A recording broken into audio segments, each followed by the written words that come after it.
Peuple du monde libre, citoyens du monde, ceci est un message de la part d'Anonymous. C'est quelque part une chose positive que ces pénuries d'essence, cela fait monter la pression, cela touche le pays dans son ensemble, cela montre bien qu'il y a de la mobilisation, et cela touche tout le monde.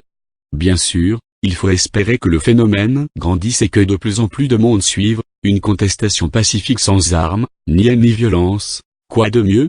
Mais cela ne doit pas s'arrêter là, il est plus que temps de continuer à faire circuler les informations, à expliquer à ceux qui nous entourent ce qu'est réellement cette loi, que ce gouvernement de Pantin ne décide de rien et n'est pas lui-même à l'origine de cette loi, il ne fait qu'appliquer les ordres imposés par Bruxelles.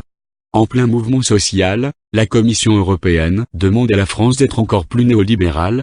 Le 18 mai, à l'éveil d'une nouvelle journée de manifestation contre la loi travail, la Commission européenne publiait ses recommandations aux pays de l'Union européenne en matière d'économie.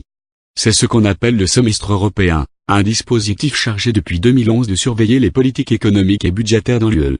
Dans les faits, ces recommandations régulières de la Commission au gouvernement des pays membres ont pour rôle de leur forcer la main pour réformer leurs droits du travail.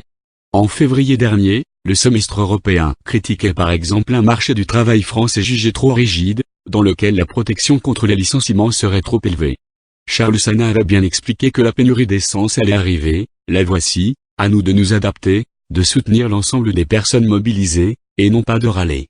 Cette pénurie n'est que temporaire, la loi qu'ils veulent nous imposer le sera pour bien longtemps, et nous avons énormément à perdre. Si vous avez soif de vérité et de liberté, rejoignez le mouvement, rejoignez Anonymous, rejoignez la révolution, nous sommes Anonymous, nous sommes légion, nous ne pardonnons pas, nous n'oublions pas, redoutez-nous.